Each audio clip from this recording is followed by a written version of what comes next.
Okay, good evening. It is 7 p.m. It is the time and place set aside for the meeting of the Montclair City Council, successor agency, Montclair Housing Corporation, Montclair Housing Authority, and Montclair Community Foundation.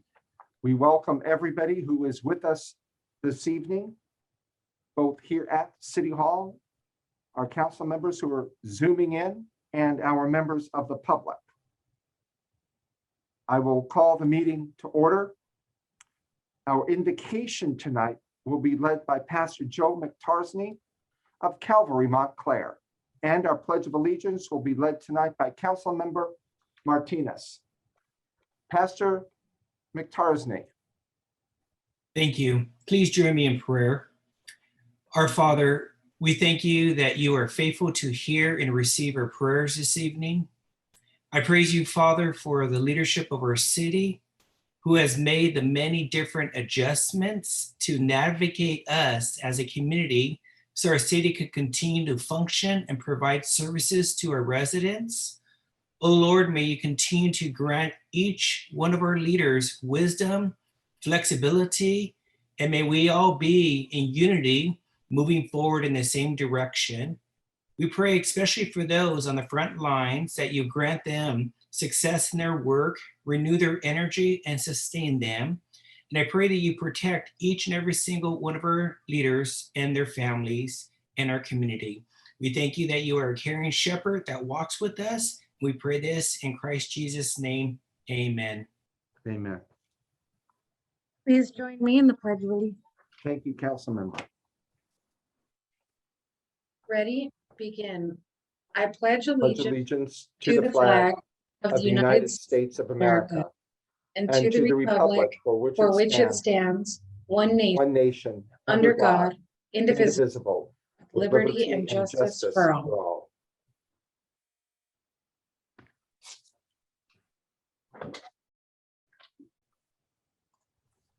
Okay. Madam City Clerk, may we have the roll call?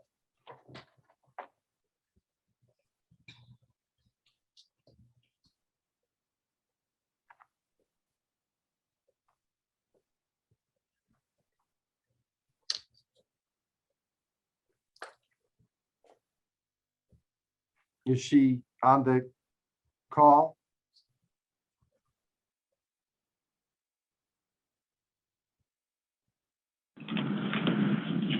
I'll take over doing the roll call, Mayor Pro Tem Rue. So Mayor Dutray is out with an excuse. Mayor Pro Tem Rue? Yes. Councilmember Johnson? I'm here. Councilmember Martinez? Here. Councilmember Lopez? Here. Testing. Thank you. I'm sorry, can you hear me now? I had to change a setting on my microphone. That's okay, We Madam can, City Clerk. Thank you. I had no idea my microphone was off until I was like, why isn't anyone answering? Okay, That's okay. We're all dealing with technology. yeah. Okay, Okay, that brings us, we've had roll call. That brings us to presentations. It's a proclamation declaring April 2021 as Child Abuse Prevention Month in the city of Montclair.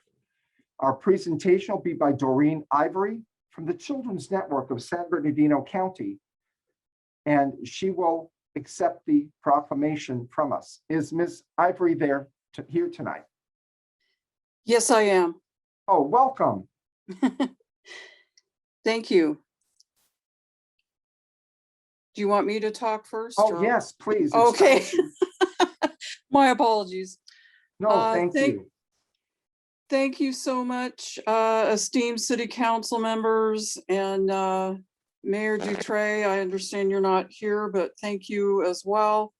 And I am Doreen Ivory. I'm the mentoring resource specialist with Children's Network for San Bernardino County.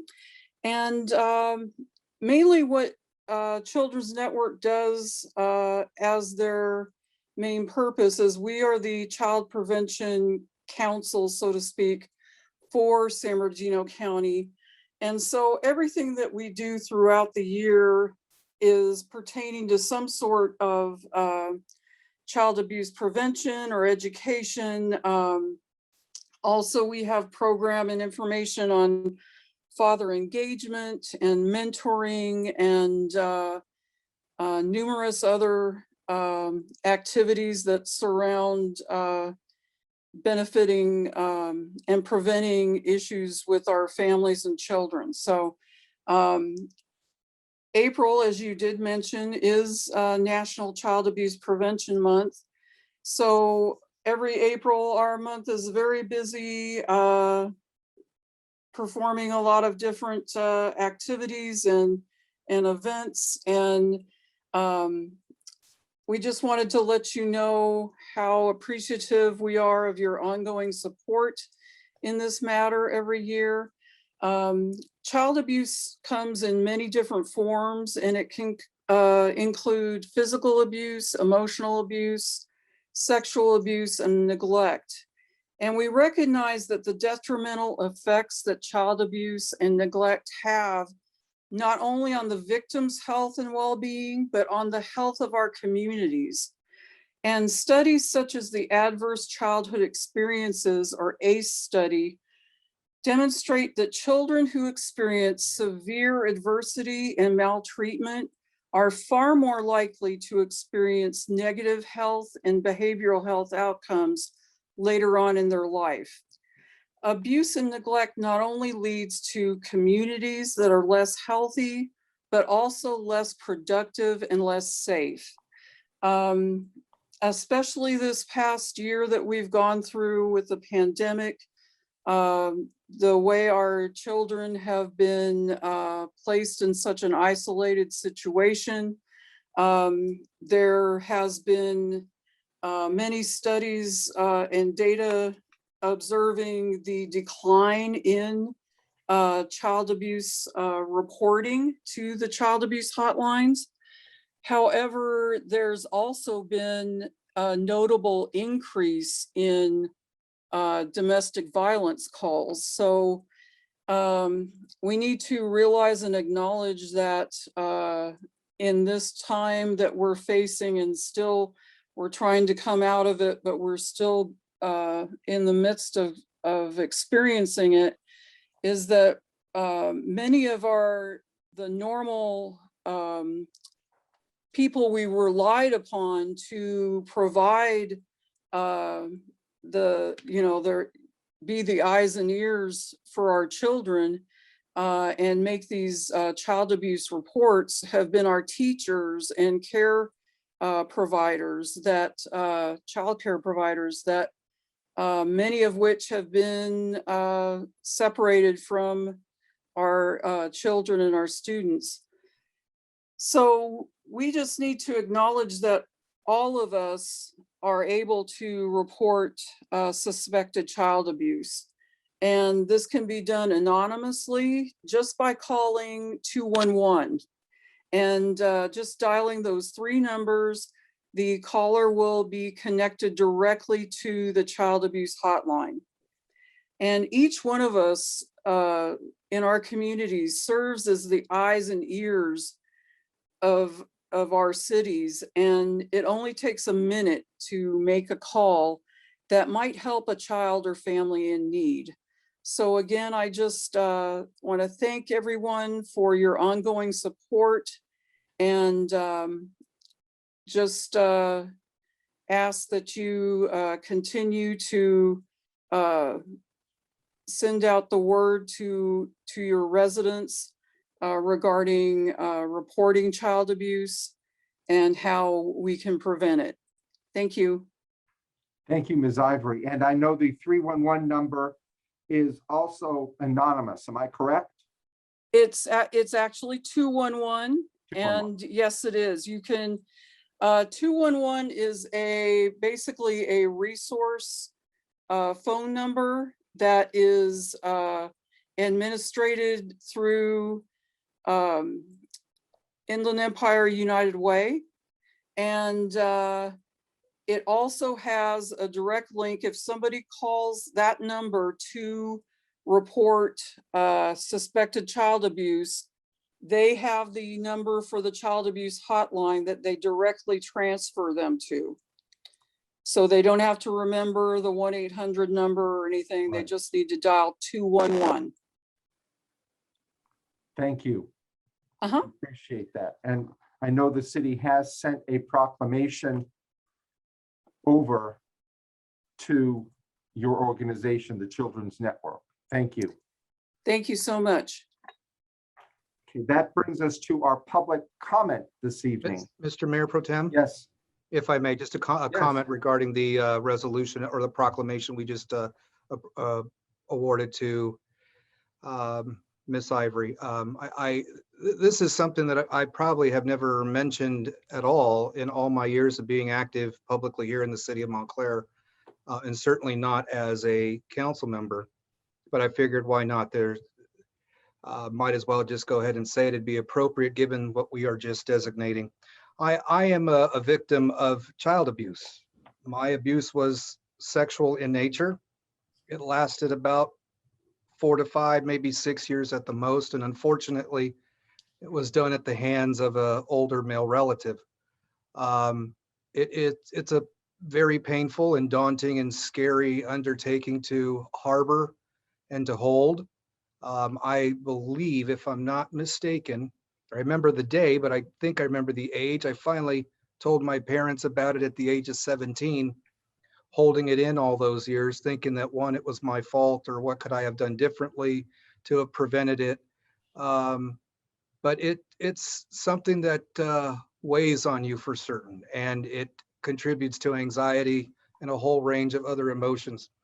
I would encourage anyone through your program and anyone you interact with during the month, that you encourage them to definitely confide in someone they trust, because we got to stop this cycle of abuse.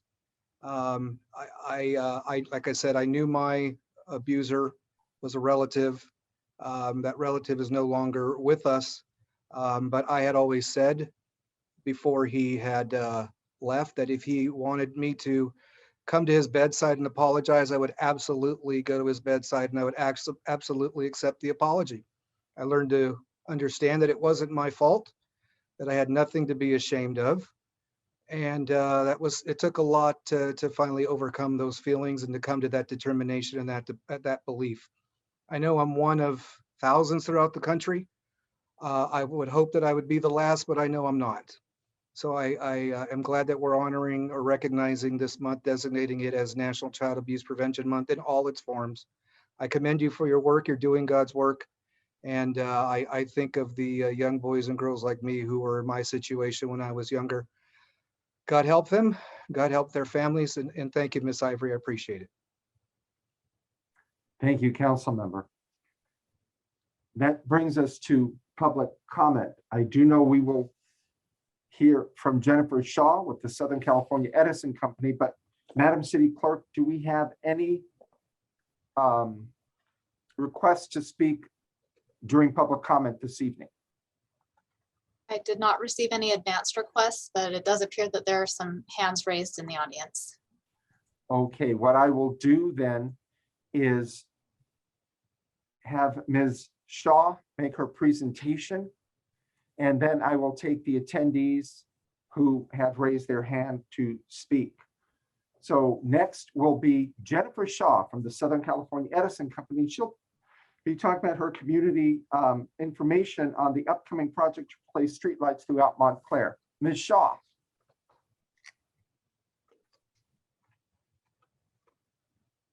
Is she with us? You look. I Sorry, see. hello, can you hear me now? Oh, there we go. We Yes, can hear you you. can. Okay, sorry, I was muted. Thank you so much. Honorable Mayor, City Council, and staff, thank you for the opportunity to speak tonight. My name is Jennifer Shaw with Southern California Edison. I'm the Government Relations Manager covering the City of Montclair. I'm here tonight just to speak on a project that we have coming up May 3rd. It's a street light pole replacement project. And there's approximately 691 street lights that we will be replacing.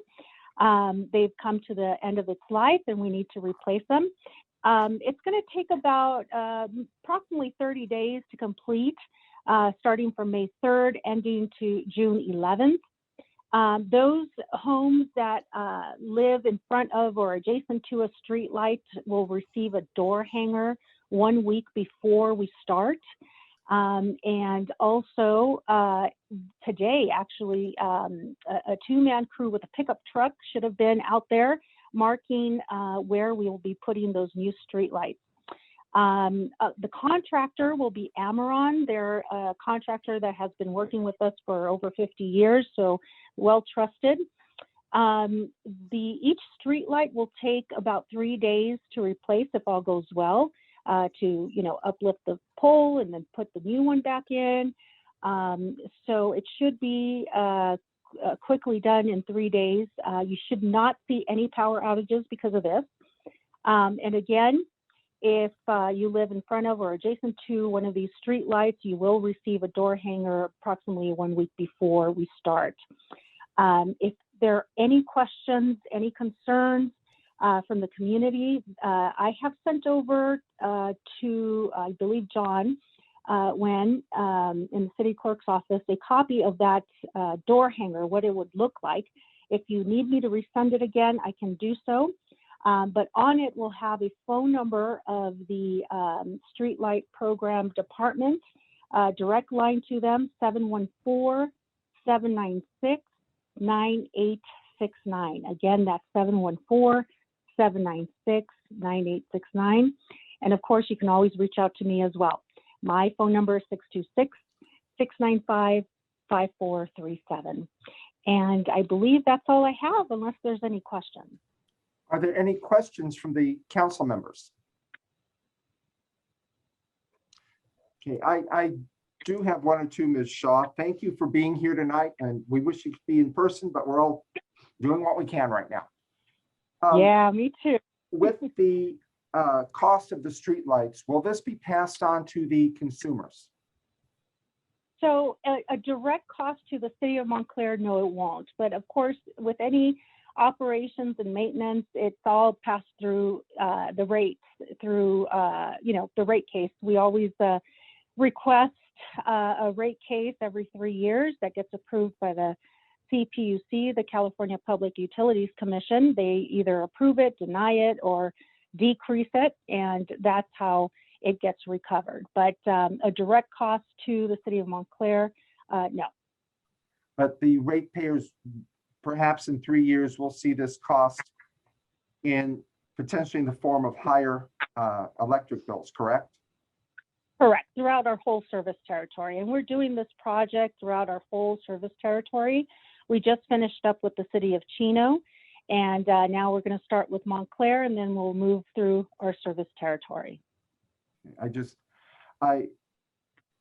hope Edison will be very sensitive to the fact that, especially now and I know into the future, many residents are struggling. I hear it all the time to pay their electric bill. And yeah, many people are marginal. So I hope Edison will be very, very sensitive to those individuals, especially those who are on fixed income or people who may be in multi-job situations where they don't work one job, but they work 3 or 4 to assemble enough income to live. So I hope that Edison will be sensitive to that. absolutely. That's always a concern for us, whether it be, with COVID or non-COVID, that's always a concern. And we really look at lowering the rates as much as we can. There's several programs for those folks that need it, like our CARE and FARA program. Right now, because of the pandemic, we're not shutting off power. And there's a lot of programs that you can sign up for now with help to pay for your bill. So please reach out to us, go online, give us a call, and see how we can work with you. Thank you. Thank you. Ms. Johnson, Councilmember Johnson. Yes, thank you, Mr. Mayor Pro Tem. Jennifer, I do have one question for you. Once this project is complete, is it just the pole, or will the light look different? Will it be brighter or dimmer or a different kind of light? What will the residents expect to see after the project is complete? Yeah, it should stay the same. The light fixture stays the same. You guys have LED lights out there. So they're going to replace the pole. The pole will be new, and then they'll put in the same light fixture. Okay, thank you. You're welcome. Thank you, Councilmember Johnson. And thank you, Ms. Ivory. That brings us to continuing public comment. Madam City Clerk, I see 2 hands raised. Do you have any other? No, just the 2 Information. hands that are raised. Okay, I'll just go in the order I see it here. We have Mr. Ruben Solis. Mr. Solis, welcome.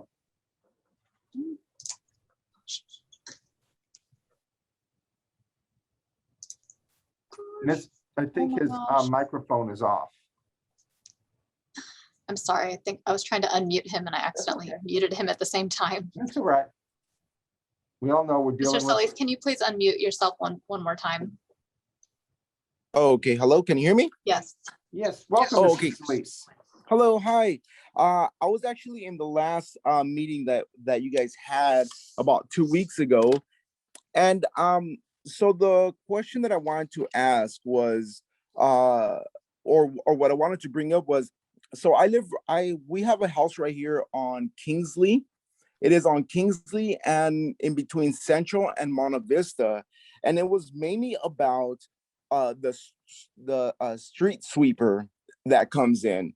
So I was trying to see about getting a permit to build a driveway, and apparently we were denied that permit because we are one of the houses here on Kingsley Street that doesn't have like a driveway. Our neighbors do, but we don't. Several of our neighbors do, but we can't build one.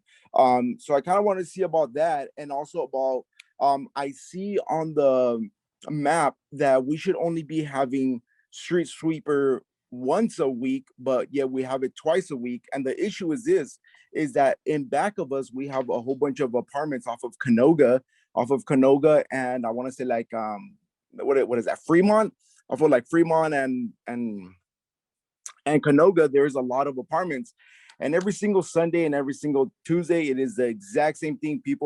Everybody goes and parks their cars in front of our houses over there. And if we don't get there on time, or say we're out at the mall with our family and we come back, there's no street sweeper. I mean, there's no parking.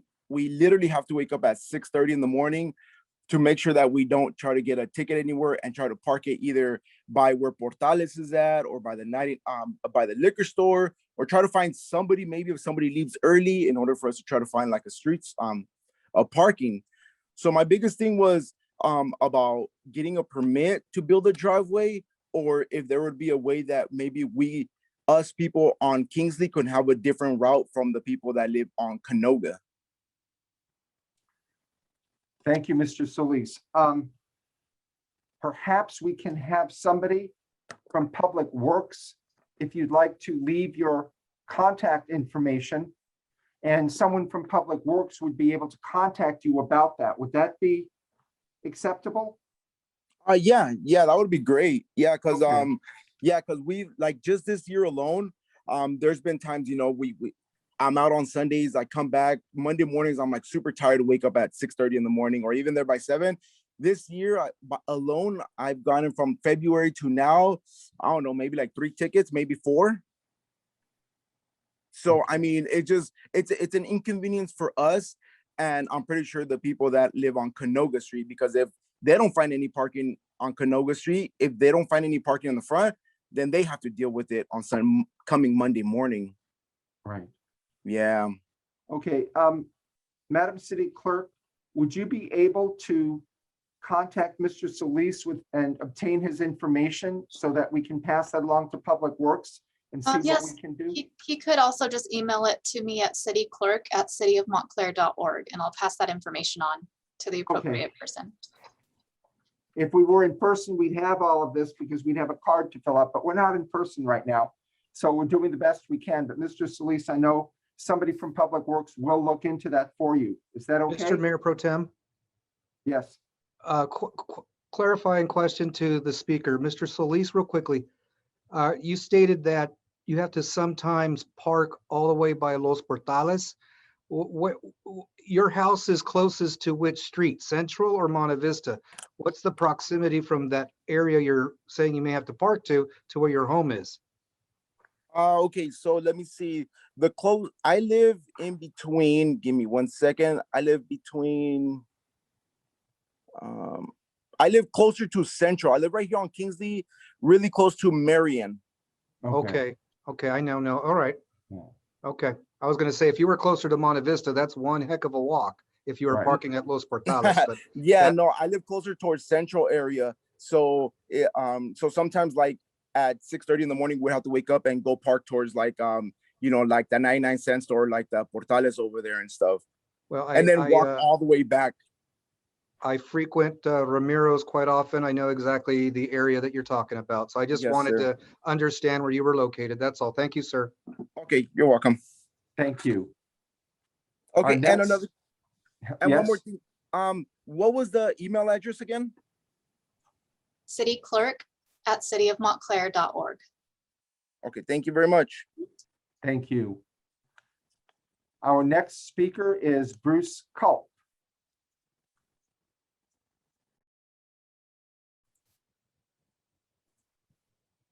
You able to hear me? Yes, Okay. First, this is just in case I can't get to speak during item D1 today on the Pacific Electric Trail thing. So I just want to support the city's efforts on getting that bridge repaired quickly and maybe ask what the timeline is on that. Today, like most days, I take a lunch break. I'm working from home now, and I take a 1 hour break and ride my bike up and down between Euclid Avenue and up until the bridge fire. I was going all the way out to Indian Hill Boulevard. So today I did a actual count of how many people use that since I saw this item on the agenda.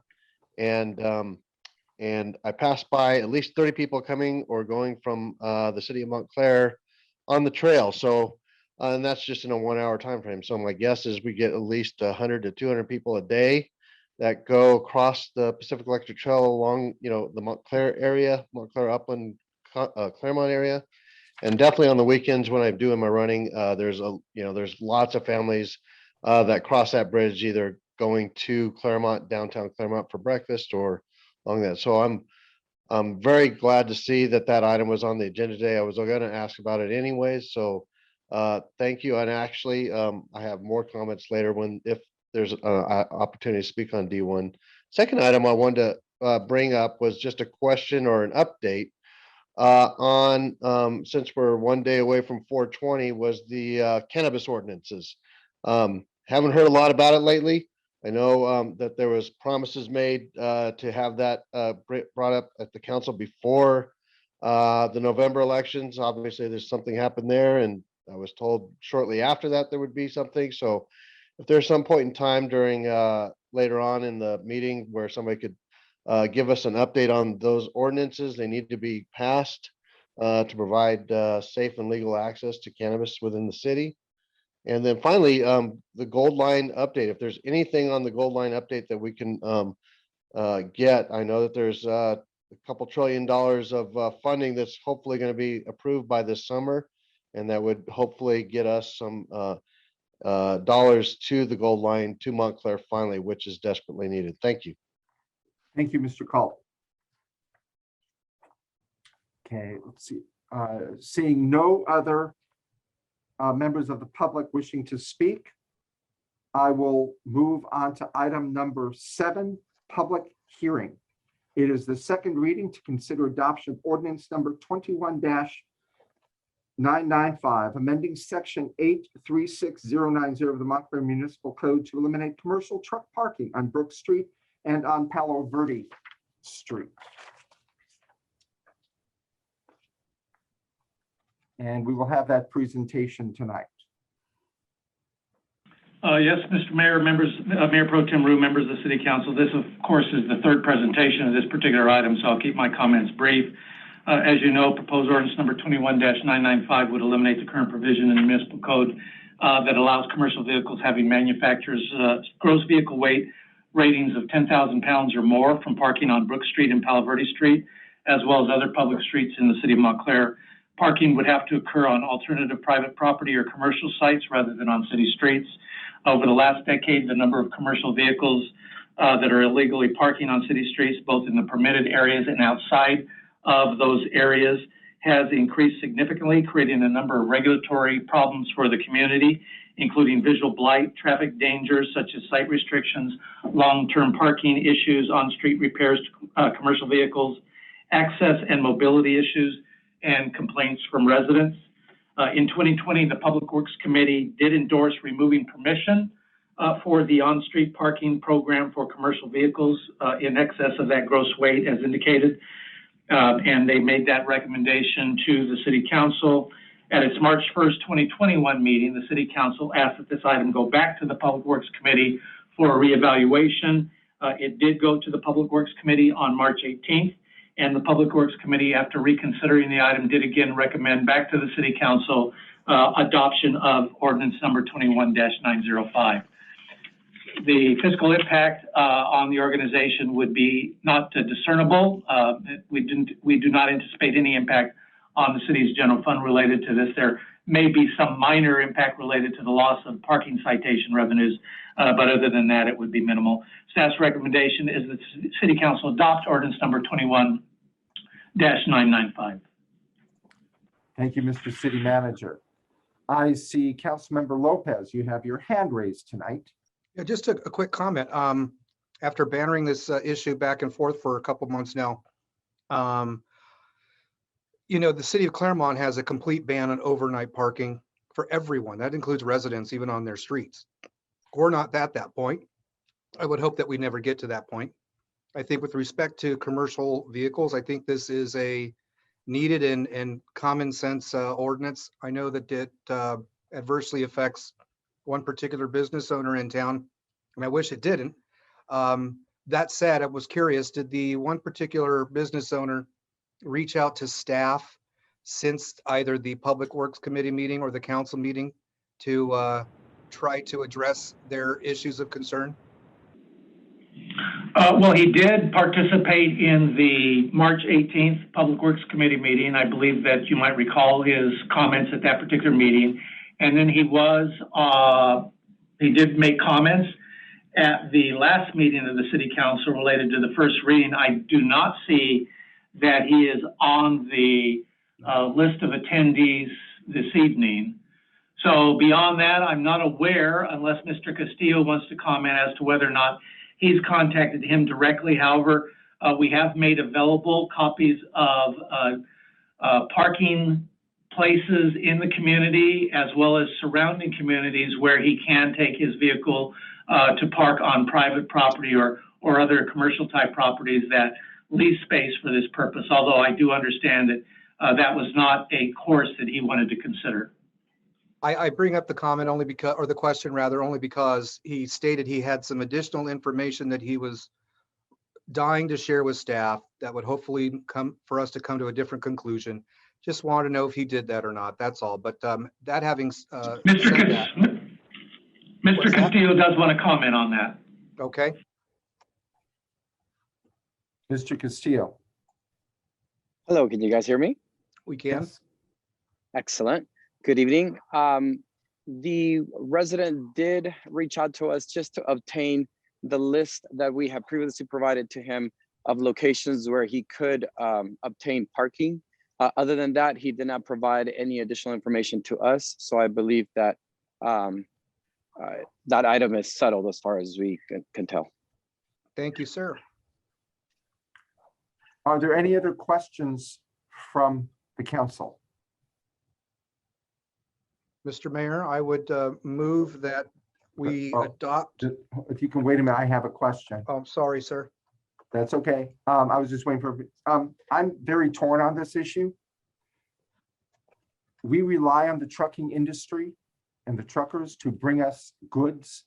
These are the groceries we buy in our store, clothes we buy, parts for our cars. There's so many things they deliver. They're, as a business, slowly being squeezed out of places they can park. In many cases, they have to park far away. Mr. Squires the other night said he quite often has to go to Irwindale and he may have something more local that he has to deliver in this area. That's what I'm concerned about. Are these lists from that the city has created, are they here in this, are there places here in the city of Montclair? Yes, my understanding is that there are a few locations in the city of Montclair as well as in neighboring communities. Because I know, although Irwindale is certainly a neighbor in the San Gabriel Valley, supportive of our gold line, they're not really close if you're trucking and you have to park there and you have a delivery to make in Montclair. So I'm very hesitant on this because I don't want to do something where we're slowly driving industry out. I'm concerned about that. But I believe Mr. Mayor Lopez, Pro Tem, yes, Mayor Pro Tem Rue, this is Yes. Chief Amos. Can I comment briefly? yes. So myself and Technical Services Supervisor Rob Pipersky are the ones that reached out to the businesses in the community and created the list for Mr. Squire, as well as for other trucking individuals that need to park or were parking in the city of Montclair.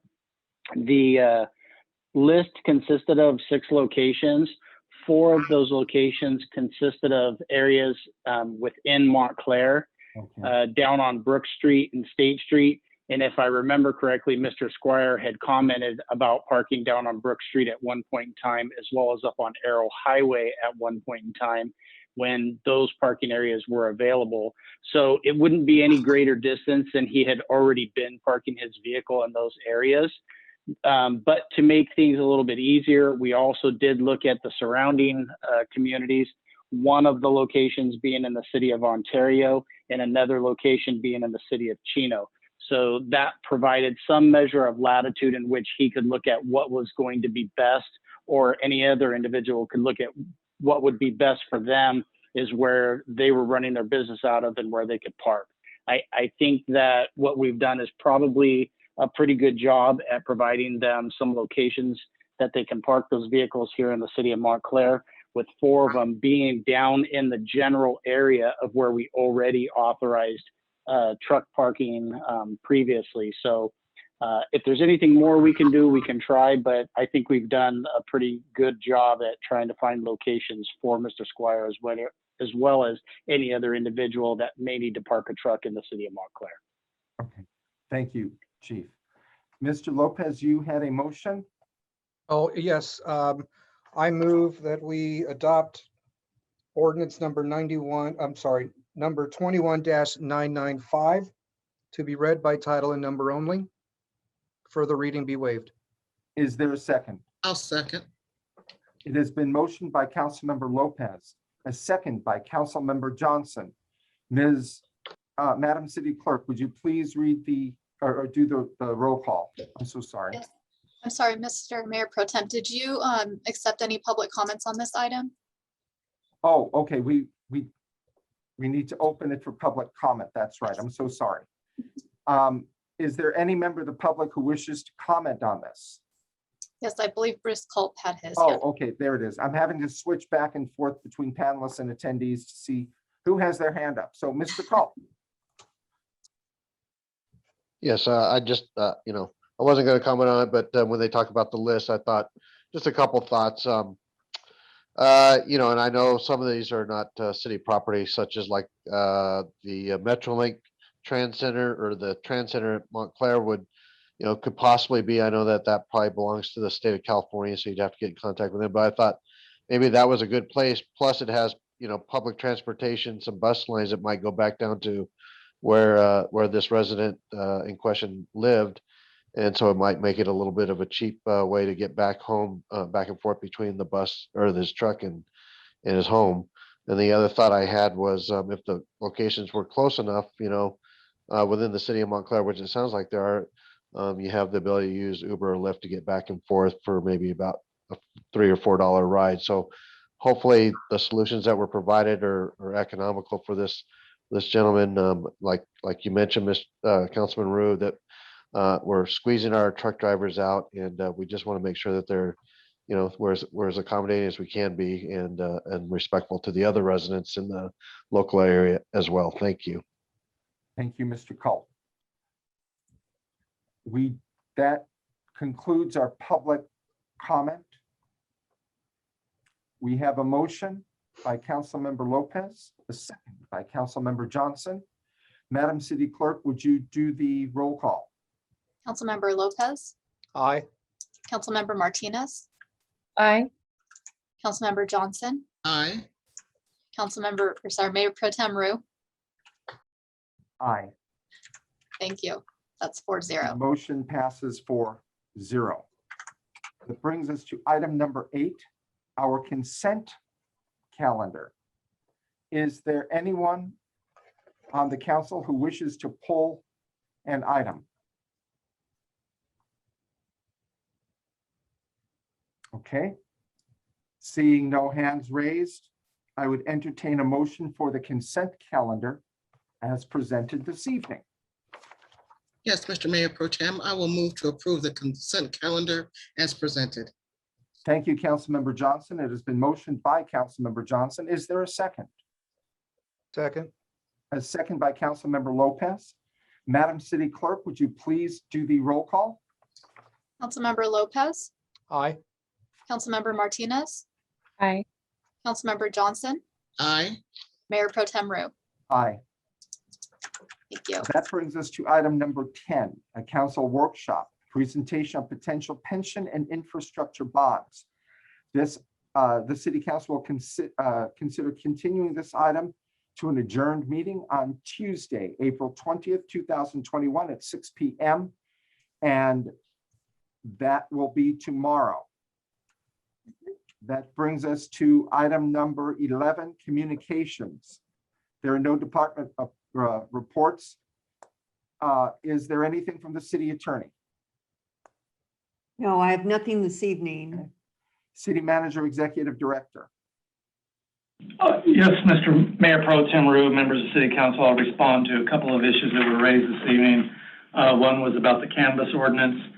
The cannabis ordinance still is under development as far as accommodating some changes that have occurred in relation to state law, as well as some impacts in relation to what other cities have been experienced.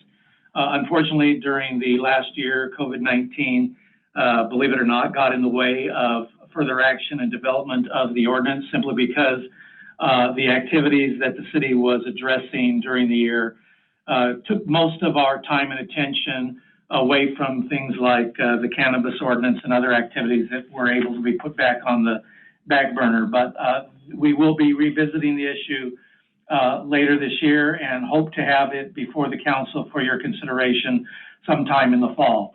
As it relates to the Gold Line, the city is working with its congressional representative, Norma Torres, in relation to securing funding for the Gold Line as an earmark through the infrastructure process. As we all know, the president has proposed a $2 trillion infrastructure bill. Whether or not the final bill is that amount or not remains, of course, to be seen. There are a lot of considerations that have to go into the development of that bill, as well as considering any opposition or perspectives on how the bill should otherwise be reshaped. So we really need to wait to see how that goes. As it relates to the earmarks, both sides of the aisle are considering earmarks as a new component that they want to bring back to the budgetary process. So we are trying to look at perhaps going that route, either putting it in as an earmark or asking that it actually be placed in the infrastructure bill. And there are conversations going on right now with the Transportation Secretary, Pete Buttigieg, asking that it be considered to be placed in the process as it relates to development of the final bill that goes before the Congress for their consideration. Of course, the state of California would still have to develop a 20% local match, which means that we would have to come up with approximately $130 million out of the $580 million request that would be going forward to the government. We also have to meet with the Federal Transit Administration to talk further about what their requirements are as it relates to this. The biggest hurdle right now is, of course, to get the the construction authority and Metro to agree that the project should be federalized. Right now, under current agreements between Metro and the construction authority, the construction authority is not permitted to go after federal dollars for the project. That is so that any effort by the construction authority in that regard would not interfere with Metro. So Metro has a number of projects that it is trying to secure federal funding for. And of course, it has its 28 by 28 list, which means that it has 28 major transit and transportation projects that it wants to complete in time for the 2028 Olympics. And therefore, they do not want any competition related to federal dollars. So there is a separate conversation going on with Metro, trying to get them to agree to allow the construction authority to go forward and federalize the project from Pomona to Montclair. That conversation is essential, and it is necessary that the construction authority get that permission, because without the permission, then the construction authority cannot participate with Montclair and Claremont in trying to secure federal funding for the project. The cities themselves do not function as transportation agencies. Therefore, we're not eligible to directly ask for the funding. We absolutely need the participation of the construction authority. So that is probably the most immediate hurdle that we have to overcome. And, and then the third hurdle is the NEPA process, the environmental review process at the federal level. As you know, the extension from Glendora to the city of Montclair has been environmentally reviewed through the CEQA process, through California's environmental process. But under federal law, if federal dollars go into a transit project, it also has to go under NEPA review, under the federal guidelines for environmental consideration. However, as it relates to transportation projects that receive federal dollars, there is currently an exemption that allows them, if they've undergone a local environmental review that is equal to or superior to the NEPA process, then that transportation project is exempt from the NEPA process. We are asking that a bill be introduced that will exempt transit-related projects that receive federal dollars from undergoing NEPA review if they've already undergone a local environmental review that is equal to or superior to NEPA. So we are asking the Congresswoman to introduce that bill so that we can receive that exemption from the NEPA process. If we are not successful in that regard, then we can anticipate that the NEPA process will add a couple of extra years to the review process for the gold line from Pomona to Montclair, which means that if it is scheduled to arrive in Montclair in 2028 right now, under existing contract provisions, then we can expect that the earliest arrival would then likely be 2030 and maybe as late as 2032, which is why it is vital that we get that exemption from the NEPA review. So we are working on that process as well. And then the other issue is item D1, that was the bridge issue, the one that was burnt down adjacent to the Pacific Electric bike trail. The item that the City Council approved this evening under the consent calendar is an emergency item.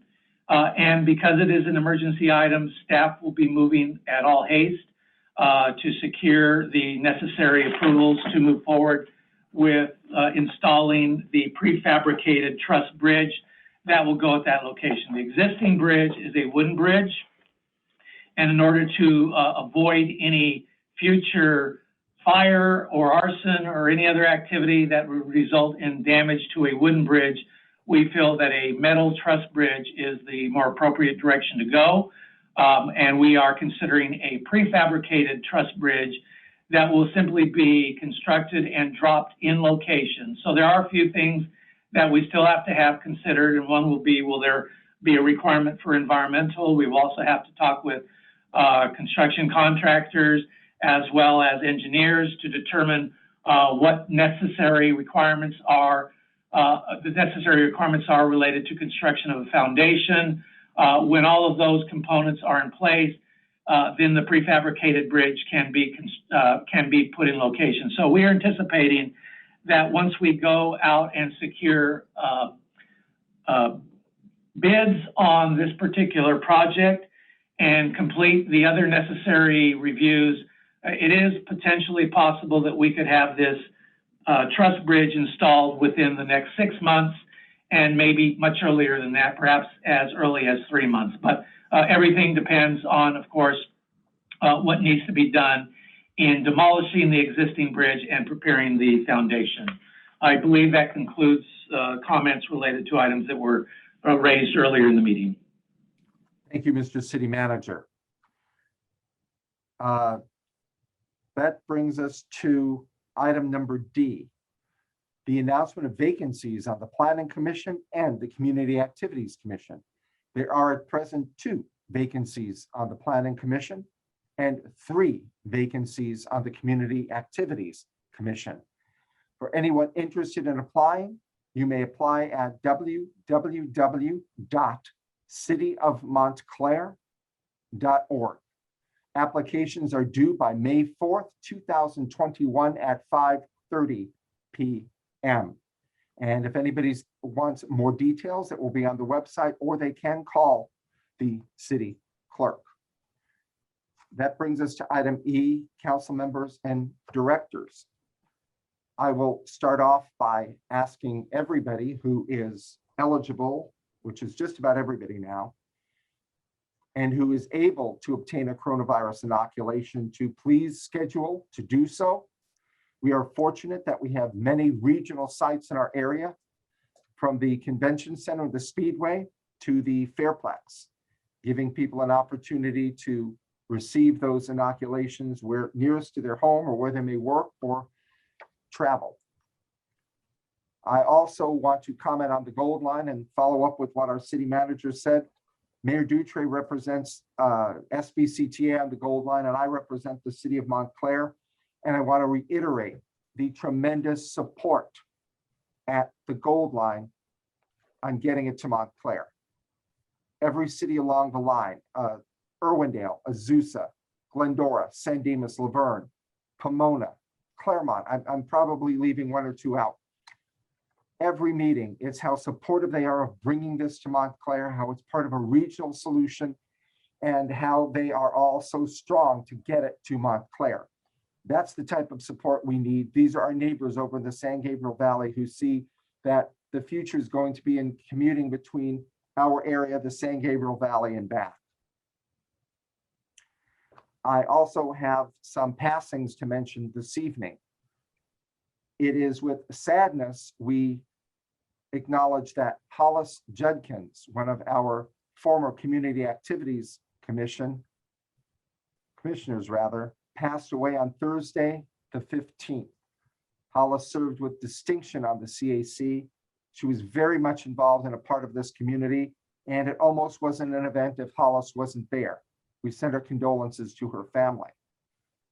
We also acknowledge the passing of Crystal Martinez. She was the young lady who was killed on the corner of Benson and Moreno in Montclair. I know her family and her friends are grieving tonight. They have a memorial that is set up on that corner, and we wish them condolences. We also know the passing of Prudence Corbo. She was a longtime active member of this community, along with her husband, Rocco. They settled here in Montclair in 1959. They immediately became active in Our Lady of Lourdes and in the city. She, in many cases, embodied a tremendous love for this city. And again, we extend our condolences. The passing of a former Montclair police officer, Donald Paul Farrington. He served for the Montclair Police Department for 10 years in the mid-60s to the mid-70s. He then moved to Napa, California, where he served for about 10 years in the Napa Police Department. He retired to Green Valley, Arizona, where he died. And I know that he left many, many good feelings here in Montclair for his good work that he did. I extend, and we do this with our neighboring cities, we extend condolences to Upland Planning Commissioner Carolyn Anderson. Carolyn is a longtime activist in the region on many different boards and charities, and she lost her grandson to a horrific motorcycle accident. We also note tonight the passing of former Vice President Walter Mondale. He served from 1977 to 1981 in the Jimmy Carter administration. Before that, he was a U.S. Senator from Minnesota, and he was also our ambassador to Japan under the Clinton administration. To end on a happy note, we acknowledge Montclair resident Joe Baltiera, who turns 90 years old tomorrow. I hope some of the family are watching tonight. We certainly wish you well. And 90 years young is a great age. Thank you, Mr. Baltiera. That brings me to the council. Don't know which order we'll go now. Mayor Pro Tem Rue, Mayor Yes. Pro Tem Rue, if I may, I just wanted to remind you, of course, that vaccinations and testing would be starting at Montclair Place on Monday, the 26th. I know that That's you were right. talking about vaccines and testing, and so the testing is currently going on at the kids station, but effective Monday, the 26th of this month, it will be relocated to the Montclair Place, the second level, and the testing will occur on Monday, Wednesday, and Fridays, and vaccinations will be available on Tuesday and Thursday. And then I also wanted to note that former council member Carolyn Rapp did have her hand up. She wanted to comment on item D2 on the consent calendar. Okay, I did not see her hand up on here. I'm looking at attendees right now. Is she still on the phone? Listed, she Yes, just rose okay, to I the did top of not the see her hand up. I see a muted microphone. Carolyn, are you on the line? Yes, I am. Okay, thank you. Okay, I don't know why you guys have a hard time recognizing me. each It's, time I that- have to look at two screens, panelists and attendees, so I try to do the best I can. No, I know it's not your fault. Yeah, I do try and call in advance, but no, I wanted to comment on D2 because I'm glad to see that the city is opposing Senate Bill 9. The city has to continue having local control. Otherwise, this could get out of hand. The city has to be able to evaluate if a person can or cannot add an additional building and as well as parking to their property. And I just hope that some of the other cities follow suit to do the same thing so that this hopefully will not, that they'll notice that that's what's happening and hopefully have the cities continue to having their own control because this is not going to work. We're going to have people building things that they're not supposed to. So that I just wanted to give you guys some support. Thank you. Thank you. Caroline. Thanks for recognizing me. I'm trying to, navigate the screen here. That brings me to continue our council comments. Councilmember Martinez. I have nothing tonight. Thank you, Mayor Pro Tem Rue. Thank you, Councilmember. Councilmember Lopez. Well, thank you, Mr. Mayor Pro Tem.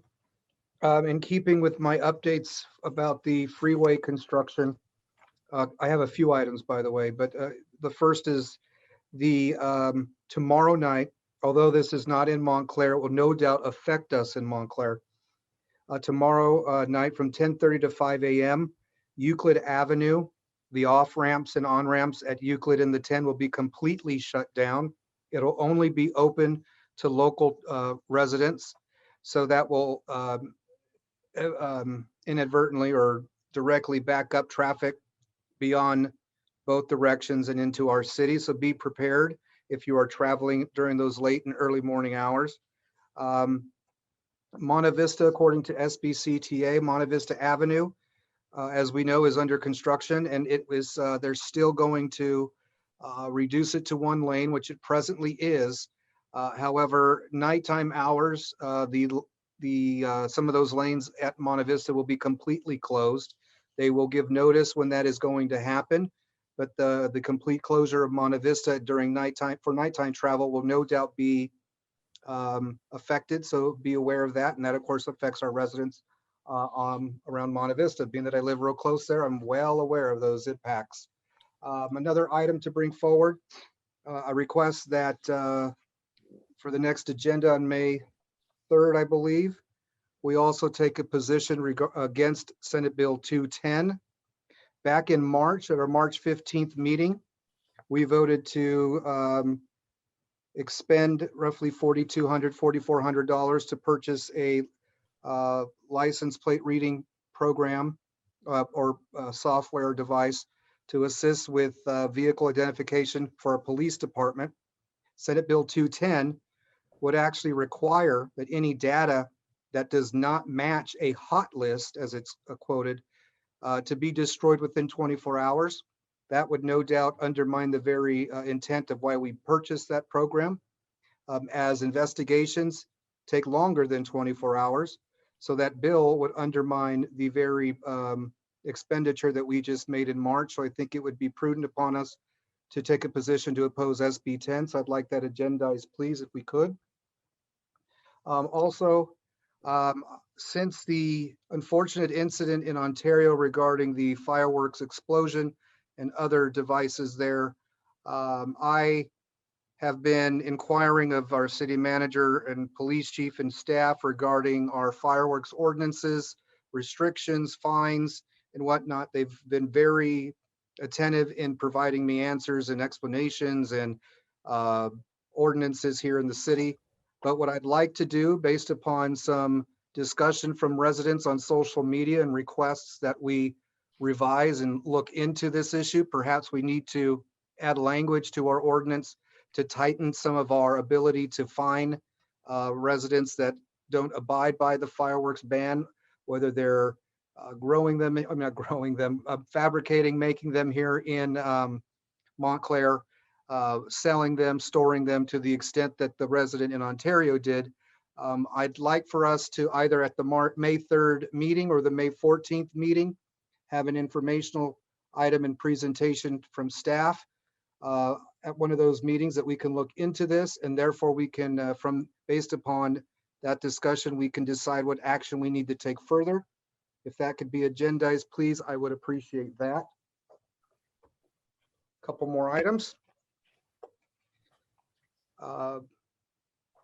Last week was National Dispatchers Day. Unfortunately, our council meetings were in between that week, and we were not able to submit a resolution or proclamation for that week. But I personally would like to thank our own Montclair dispatchers at the police department for all their hard work. I know that they are, when I say this, I'm not underestimating or exaggerating the statement, but they are definitely doing more with a lot less there.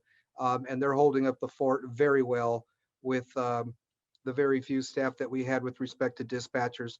In the future, I would hope that we would look at the allocation for dispatchers in the police budget, please, so we can bring up those numbers. But thank you to the dispatchers we have, even though we did not issue a formal proclamation. Know that I think I can speak for the five of us on this council that we are very appreciative of your work. And then to the residents also that have reached out and discussed the issue of some varying crime-related activities in the city and use of a helicopter overhead. Those residents have reached out to the mayor, Mayor Dutre and me. Know that I have sent those inquiries into staff, and our police chief has been very responsive and attentive and jumped on it right away. There's still a couple more replies I have from him that I have yet to read, but to those residents, know that your concerns are being handed over to staff and being addressed. I believe, Mr. Mayor Pro Tem, unless I forgot something, that might be it for me, sir. Thank you, Councilmember Lopez. Councilmember Johnson.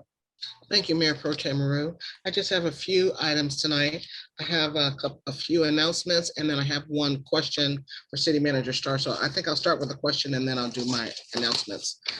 There was an article in the California City News last month that indicated that the state of California was receiving some revenue related to COVID stimulus.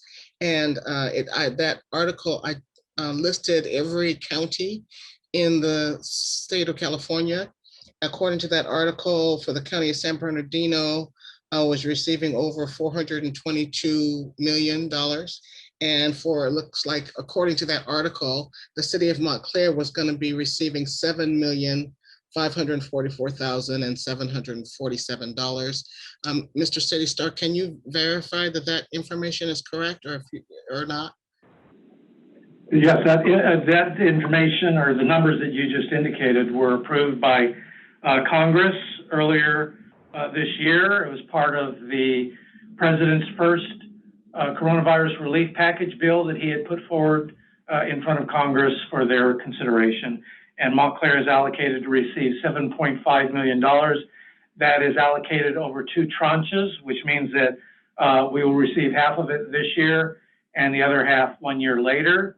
But the money can only be spent on specific purposes, and they have to be directly related to recovery from COVID relief. They cannot be used to replace lost funds. They cannot be used to replace lost tax dollars, particularly if a local government agency lowered a tax for a specific purpose, for example, to reduce the impact on residents. And the money cannot be used for any pension-related costs, which means it potentially cannot be used for any salary-related components, because that would only feed into pension-related costs.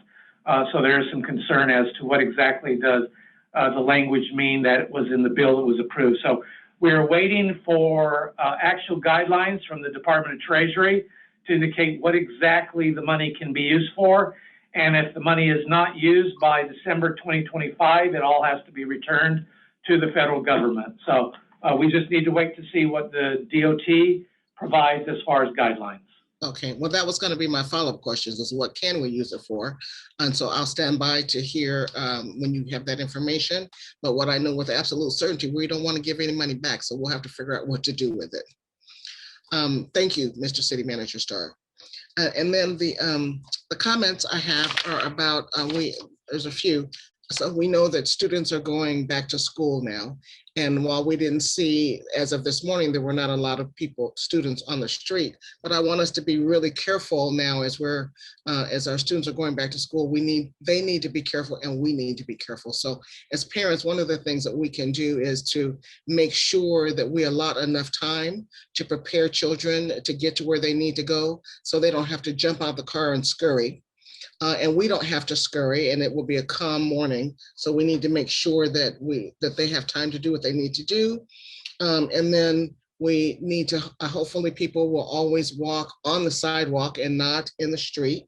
And we need to be careful about cars that are backing up in driveways.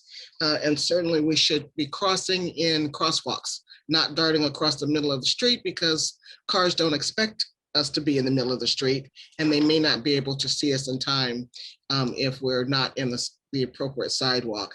And lastly, as drivers, we know some of the children are going to be walking, but as drivers, we need to respect the speed limit and be alert. And please don't have your phone up on any occasion, but certainly not when children could be present. So I'm hoping that our students will enjoy the next few days that they have in school before they're out again for the summer. But I'm sure that it'll wrap up at the new school year. And I want us all to be very watchful to make sure that everyone is safe. Then the other thing that I wanted to talk about, I wanted to echo Mayor Pro Tem's comment about how we should all be getting vaccinated, because now the vaccine is available to people 16 and over.